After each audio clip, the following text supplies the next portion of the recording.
আসসালামু আলাইকুম রহমতুল্লাহি ওবরাকাতুহ। আলহামদুলিল্লাহি ওয়াহদা ওয়াসসালাতু ওয়াসসালামু আলা মান লা নাবিয়্যা বা'দা ওয়া আলা আলিহি ওয়া সাহবিহি ওয়া মাওয়ালা। নবী সাল্লাল্লাহু আলাইহি ওয়াসাল্লামের সিরাত জানা, সিরাত শোনা, এটি আল্লাহ রাব্বুল আলামিন কবুল না করলে, আল্লাহ পাক পছন্দ না করলে কোনো ব্যক্তি নবী সাল্লাল্লাহু আলাইহি ওয়াসাল্লামের সিরাত আলোচনা করতেও পারে না, শুনতেও পারে না। কারণ যেই নবীর আলোচনা, সিরাত আলোচনা করব আমরা, সেই নবীর একেবারে নিকটতম প্রতিবেশী, যার ঘরটা ছিল নবী সাল্লাল্লাহু আলাইহি ওয়াসাল্লামের ঘরের সাথে একেবারে লাগানো, একেবারে নিকটবর্তী ঘর, মানে সবচাইতে নিকটতম প্রতিবেশী। তার থেকে নিকটতম প্রতিবেশী আর কেউ ছিল না। এই নবী সাল্লাল্লাহু আলাইহি ওয়াসাল্লামের যে ঘরটা, সেই ঘরের সাথেই লাগানো ঘরটা। সেই ঘরের মালিকের নাম কি? মাশাআল্লাহ, সেই ঘরের মালিকের নাম আব্দুল উজ্জাহ। আবুল আহাব হয়েছে পরে, আগে তার নাম ছিল কি?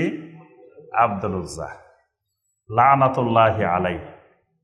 এই আব্দুল উজ্জা, আবুল আহাব লানাতুল্লাহি আলাইহি, এই লোক নবী সাল্লাল্লাহু আলাইহি ওয়াসাল্লামের ঘরের পাশের ঘর, সবচাইতে নিকটতম প্রতিবেশী। কিন্তু এই লোক নবী সাল্লাল্লাহু আলাইহি ওয়াসাল্লামের সিরাত জানার, শোনার, দেখার এই লোকের নসিব হয় নাই। আরেক পাশে বনু মাখজুমের নেতা, তাও একেবারে নিকটবর্তী আবু জাহাল, সেই আবু জাহালেরও নবী সাল্লাল্লাহু আলাইহি ওয়াসাল্লামের সিরাত জানার, বুঝার সেই সুযোগ হয় নাই। এই জন্য আল্লাহ রাব্বুল আলামিন কবুল না করলে, আল্লাহ রাব্বুল আলামিন কোনো বান্দাকে, কোনো বান্দিকে পছন্দ না করলে, তার পক্ষে নবী সাল্লাল্লাহু আলাইহি ওয়াসাল্লামের সিরাত জানা, বুঝা, মানা সম্ভব নয়। আল্লাহ পাক আমাদের এই মুসলিমেও কিছু বান্দাকে আল্লাহ পাক কবুল করছেন, যে নবী সাল্লাল্লাহু আলাইহি ওয়াসাল্লামের সিরাত নিয়ে কথাবার্তা বলার, আলোচনা করার, শোনার। অনেকে দূর দূরান্ত থেকে সময় দিয়ে এখানে এসে সিরাত শোনার জন্য এসেছেন, একমাত্র নবী সাল্লাল্লাহু আলাইহি ওয়াসাল্লামের মহব্বতে, ভালোবাসায়। এই জন্য আল্লাহ পাকের শুকর আদায় করে আমরা আবারও সকলে বলি আলহামদুলিল্লাহ। আল্লাহ সুবহানাহু ওয়া তাআলা আমাদের সকলের অন্তরে নবী সাল্লাল্লাহু আলাইহি ওয়াসাল্লামের প্রতি পরিপূর্ণ মহব্বত, পরিপূর্ণ ভালোবাসা, পরিপূর্ণ তাজিম আল্লাহ পাক আমাদের অন্তরে তৈরি করে দিন। ইতিপূর্বে আমরা নবী সাল্লাল্লাহু আলাইহি ওয়াসাল্লামের সিরাতের উপরে 10টি পর্ব আমরা আলোচনা করেছি। আজকে আমরা 11তম পর্ব এবং 12তম পর্ব, 2টি পর্ব আমরা সংক্ষেপে আলোচনা করব ইনশাআল্লাহ।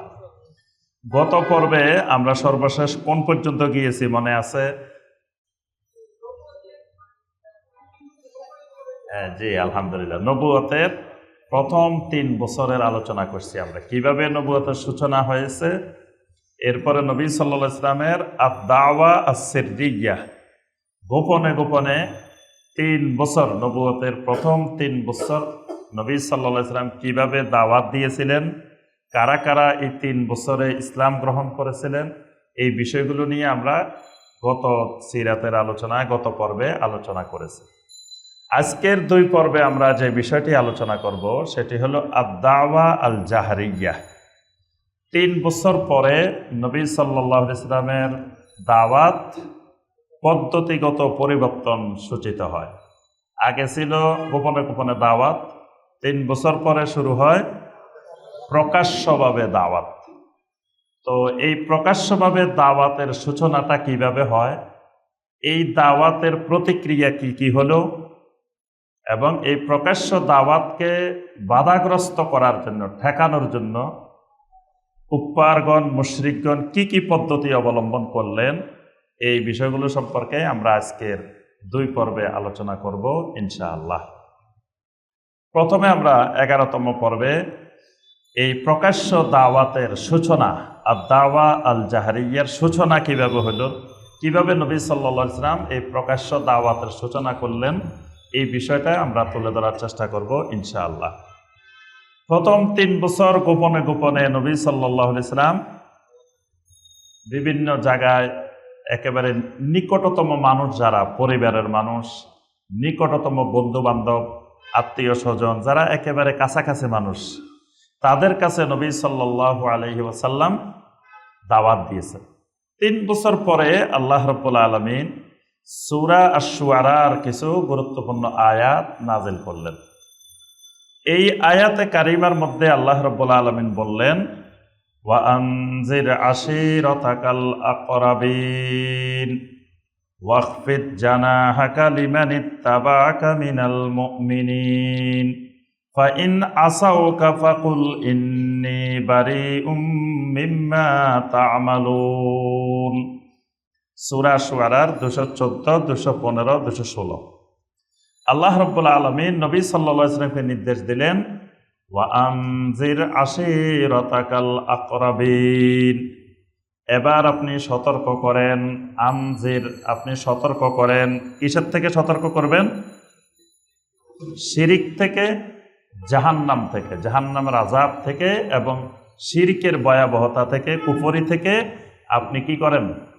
সতর্ক করেন। কাদেরকে?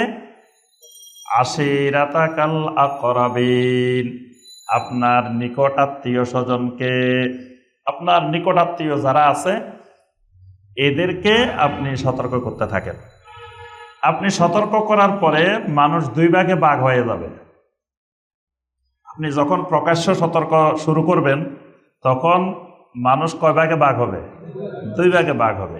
এক ভাগ আপনার সতর্কের মাধ্যমে সতর্ক হয়ে যাবে, আরেক ভাগ আপনার সতর্কের মাধ্যমে সতর্ক হবে না, বরং উল্টা আপনি যে সতর্ক করলেন আপনার উপরে অত্যাচার নির্যাতন করতে থাকবে। আল্লাহ পাক এই নির্দেশটা দেওয়ার সাথে সাথে আবার বলে দিচ্ছেন যে 2টা শ্রেণীতে ভাগ হলে কাদের সাথে আপনার আচরণ কেমন হবে।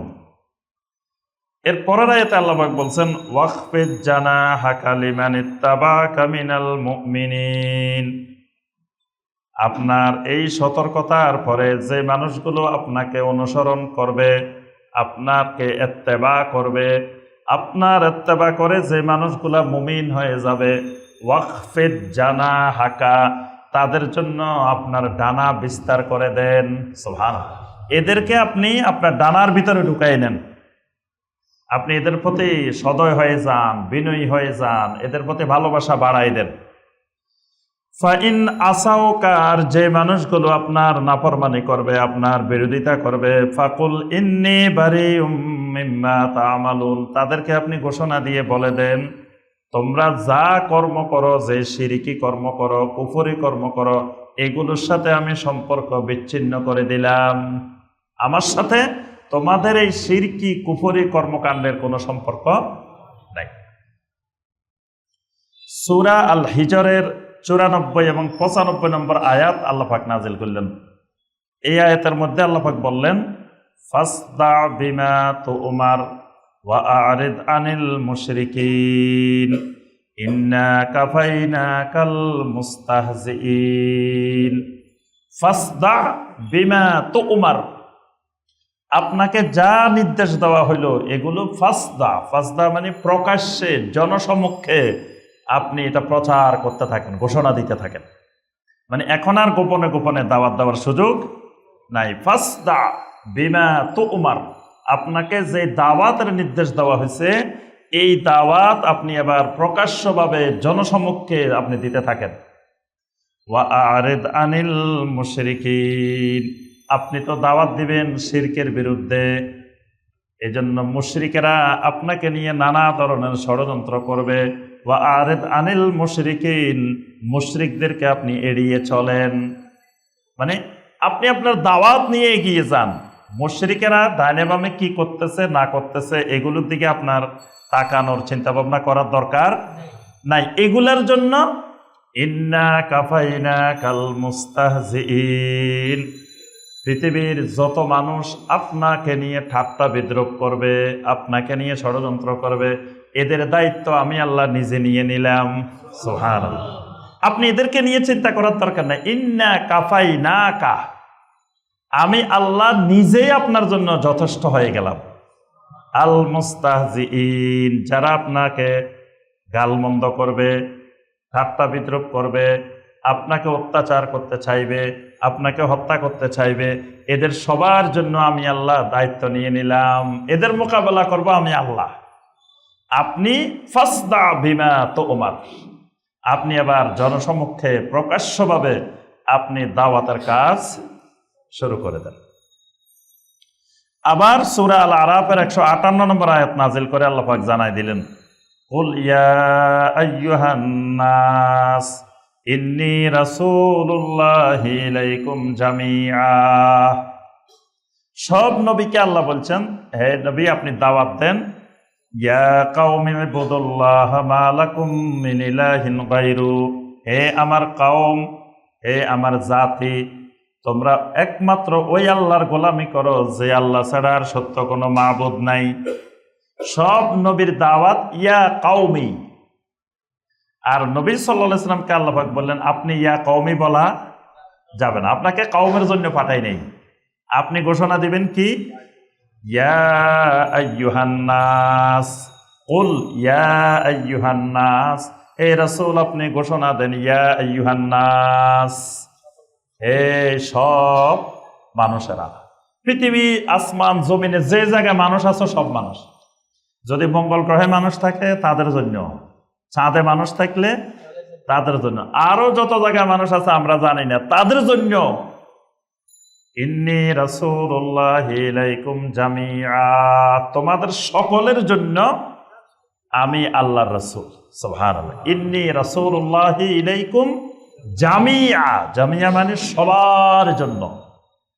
এই জন্য কোন লোক যদি নিজেকে নবী সাল্লাল্লাহু আলাইহি সাল্লামের আনিত শরীয়ত থেকে মুক্ত মনে করে, এই লোক কাফের, এই লোকের ঈমান চলে যাবে। কারণ নবী সাল্লাল্লাহু আলাইহি সাল্লাম জামিআ, এমনকি নবী সাল্লাল্লাহু আলাইহি সাল্লাম বলেন যে লাউ কানা মূসা হাইয়ান মা ওয়াসিআহু ইল্লা ইত্তাবাই, আজকে এই জমানায় যদি মুসা আলাইহিস সালাম জীবিত থাকেন, তিনিও আমার ইত্তেবা করা ছাড়া তার বিকল্প উপায় নাই, তিনিও আমার উম্মত হইতে হবে, আমার অনুসারী হইতে হবে। এই জন্য ঈসা আলাইহিস সালাম পৃথিবীতে আসবেন নবী সাল্লাল্লাহু আলাইহি সাল্লামের উম্মত হয়ে, অনুসারী হয়ে। এবং খিজির আলাইহিস সালাম অনেকে বলে যে জীবিত, তিনি যদি জীবিতই থাকেন, জীবিত থাকলে তিনি নবী সাল্লাল্লাহু আলাইহি সাল্লামের উম্মত। কিন্তু খিজির আলাইহিস সালাম যদি জীবিত থাকতেন তো নবী সাল্লাল্লাহু আলাইহি সাল্লামের সাথে জীবনে একবারও দেখা হইতো না। কি নবী সাল্লাল্লাহু আলাইহি সাল্লামের যুগে দেখা হওয়ার সম্ভাবনা ছিল না?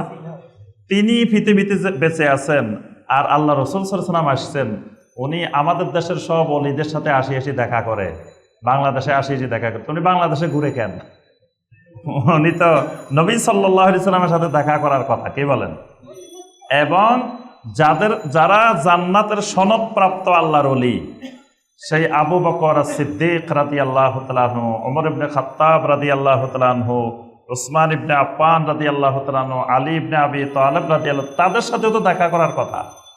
উনি এই তাদের কারো সাথে দেখা করলেন না, দেখা করে কোথায়? খালি বাংলাদেশে। বাংলাদেশ তার খুব পছন্দ। যদি তিনি জীবিত থাকতেন, তিনিও নবী সাল্লাল্লাহু আলাইহি সাল্লামের কাছে এসে নবী সাল্লাল্লাহু আলাইহি সাল্লামের বায়াত নিয়ে তিনি এই উম্মতের অন্তর্ভুক্ত হইতেন। অর্থাৎ আহলুস সুন্নাহ ওয়াল জামাতের আকীদা হলো খিজির আলাইহিস সালাম জীবিত নাই। আচ্ছা, এখানে আল্লাহ পাক ঘোষণা দিলেন, তাহলে আপনার দাওয়াত খালি আপনার আত্মীয় স্বজন এই কয়জন কওমের লোকেরা হইলে সীমাবদ্ধ না, সারা দুনিয়ার যত মানুষ আছে সব মানুষের জন্য আপনার দাওয়াত। এই আয়াতগুলো যখন নাজিল হইল, এখন আল্লাহ রাসূল সাল্লাল্লাহু আলাইহি ওয়াসাল্লাম চিন্তা করতেছেন কিভাবে আমার এই দাওয়াতটা প্রথমত আমার প্রতিবেশী, আমার কওম, আমার আকরাবিন, এদের মধ্যে পৌঁছানো যায়, তারপরে না আস্তে আস্তে সারা পৃথিবীতে যাবে। এখন সেই জাহিলি যুগের সিস্টেম অনুযায়ী নবী সাল্লাল্লাহু আলাইহি ওয়াসাল্লাম প্রথমে বেছে নিলেন ওই যুগের পদ্ধতিটা। ওই সময়কার পদ্ধতি হলো, ভয়ঙ্কর কোনো বিপদ আপদ যদি কেউ দেখে কোনো জায়গায়, তাহলে সেই সিস্টেম হলো সাফা পাহাড়ের একেবারে উপরে উঠে যাবে, পাদদেশে উঠে যাবে, উঠে লুঙ্গি খুলে ফেলবে, লুঙ্গি খুলে একটা মানে লাঠির মাথায় লুঙ্গি বেঁধে ফেলবে, বেঁধে সেই পাহাড়ের চূড়ায় উঠে ডাক দিতে থাকবে, ওয়া সবাহা ওয়া সবাহা। এই ডাক যতদূর পর্যন্ত শুনবে, যে যে অবস্থায় আসে সে দৌড়ায় চলে আসবে। মানে এটা হলো সবচেয়ে কঠিন বিপদ সংকেত, মারাত্মক বিপদ, এমন বিপদ যে 10 নম্বর মহাসংকেতের চাইতেও বেশি, যে এটা এর এক মুহূর্ত দেরি করার সুযোগ নেই, এইরকম মহাবিপদ। এই জন্য এরকম যদি হয় আর যে সতর্ক করে তাকে বলা হয় নাজিরুল উরিয়ান, মানে উলঙ্গ সতর্ককারী, তার কাপড় চোপড়ে খুলে ফেলছে, মানে এত ভয়ঙ্কর বিপদ। এই জন্য ওই ঘোষণা দেখলে একেবারে যতদূর শুনবে মানুষ সব দৌড়ায় এখানে হাজির হবে। এটা হলো ওই যুগের নিয়ম। এখন নবী সাল্লাল্লাহু আলাইহি ওয়াসাল্লাম লুঙ্গি খুলেন নাই, কিন্তু সিস্টেম ওইটা বেছে নিছেন। নবী সাল্লাল্লাহু আলাইহি ওয়াসাল্লাম সাফা পাহাড়ের একেবারে পাদদেশে উঠে গেলেন, চূড়ায় উঠে গেলেন। উঠে নবী সাল্লাল্লাহু আলাইহি ওয়াসাল্লাম প্রথমে চিৎকার দেওয়া শুরু করলেন, ওয়া সবাহা ওয়া সবাহা। ওয়া সবাহা মানে সকাল বেলার মহাবিপদ, সকাল বেলার মহাবিপদ চিৎকার দিতেছেন। চতুর্দিক থেকে মানুষ দেখে, কে ডাকে, এটা কে? দেখে যে তাদের প্রত্যেকের অন্তরের মহব্বতের লোক, ভালোবাসার মানুষ আল আমিন, তিনি ডাক দিছেন, তিনি বলতেছেন সকালবেলার মহাবিপদ। যে যেখানে যে অবস্থায় ছিলেন সবাই দৌড়ায় চলে এসছে সাফা পাহাড়ের নিচে। এমনকি এই আবু জাহাল, আবু লাহাব এরও সবাই আসছে, একবার সব মানুষ চলে আসছে, দৌড়ায় এখানে আসছে। আসার পরে আল্লাহ রাসূল সাল্লাল্লাহু আলাইহি ওয়াসাল্লাম বললেন যে আমি আপনাদেরকে যে কারণে ডাকছি সে কারণটা এখন আপনাদেরকে ব্যাখ্যা করি। আমি দেখতেছি ইন্নী আরা বাইনা ইয়াদাই আযাবিন শাদীদ, আমি আপনাদের সামনে কঠিন এক আযাব দেখতে পাচ্ছি, ভয়ঙ্কর এক আযাব আমি দেখতে পাচ্ছি। আনকিজু আনফুসাকুম মিনান নার, সুতরাং আপনারা সবাই নিজেরা নিজেদেরকে জাহান্নামের আগুন থেকে বাঁচান। আমি আপনাদের সামনে এক আযাবের শাদীদ দেখতে পাচ্ছি, আর আপনারা ওই আযাব থেকে নিজেরা নিজেদেরকে বাঁচান। এরপরে নবী সাল্লাল্লাহু আলাইহি ওয়াসাল্লাম এবার নাম ধরে ধরে বলা শুরু করলেন, ইয়া বানি কাব ইবনে লুয়াই আনকিজু আনফুসাকুম মিনান নার, ইয়া বানি কাব ইবনে মুররা আনকিজু আনফুসাকুম মিনান নার, ইয়া বানি আব্দুল মুত্তালিব আনকিজু আনফুসাকুম মিনান নার, ইয়া বানি হাশিম আনকিজু আনফুসাকুম মিনান নার, ইয়া সফিয়্যা বিনতে আব্দুল মুত্তালিব আনকিজি আনফুসাকুম মিনান নার, ইয়া ফাতেমা বিনতে মুহাম্মদ আনকিজি নাফসাকে মিনান নার। সুবহানাল্লাহ। এইভাবে নাম ধরে ধরে প্রত্যেক সম্প্রদায়ের নাম ধরে ধরে বলতেছে, হে বনু কাব ইবনে লুয়াই, হে বনু কাব ইবনে মুররা, হে বনু আব্দুল মুত্তালিব, হে বনু হাশিম, হে বনু মাখজুম।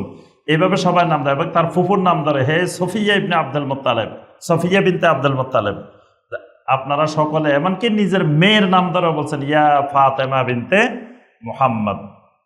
তো সবাইকে একটাই কথা বলছেন, আনকিজু আনফুসাকুম মিনান নার, তোমরা তোমাদেরকে নিজেরা নিজেদেরকে জাহান্নামের আগুন থেকে বাঁচাও, নিজেরা নিজেদেরকে জাহান্নামের আগুন থেকে বাঁচাও। ফাইন্নী লা আমলিকু লাকুম মিনাল্লাহি শাইআ, আর আল্লাহর পাকড়াও থেকে, আল্লাহর আযাব থেকে বাঁচানোর ক্ষেত্রে আমি কিছুর মালিক নই। মানে আমি তোমাদেরকে ওই আল্লাহর পাকড়াও থেকে, আল্লাহর আযাব থেকে বাঁচানোর মালিক নই। মালিক হলেন আল্লাহ। আমি হয়তো আল্লাহর অনুমতি ক্রমে তোমাদের জন্য সুপারিশ করতে পারবো, কিন্তু আমি তোমাদেরকে জাহান্নাম থেকে বাঁচাই দিতে পারবো না। কিন্তু সুপারিশ পাইতে হলে আমার শর্ত আছে। সুপারিশ পাইতে হলে ইমানদার হতে হবে। কোনো মুশরিকের জন্য, কুফফারের জন্য নবী সাল্লাল্লাহু আলাইহি ওয়াসাল্লামের শাফাআত প্রযোজ্য হবে না। এই জন্য নবী সাল্লাল্লাহু আলাইহি ওয়াসাল্লাম বলতেছেন, ফাইন্নী লা আমলিকু লাকুম মিনাল্লাহি শাইআ। এটা সহিহ আল বুখারীর হাদিস, সহিহ মুসলিমের হাদিস। সহিহ আল বুখারীর 4771 নম্বর হাদিস, মুসলিমের 204 নম্বর হাদিস। নবী সাল্লাল্লাহু আলাইহি ওয়াসাল্লাম সবাইকে ডেকে বলছেন, আনকিযু আনফুসাকুম মিনান নার, তাহলে জাহান্নামের আগুন থেকে নিজেরা নিজেকে বাঁচাইতে হবে।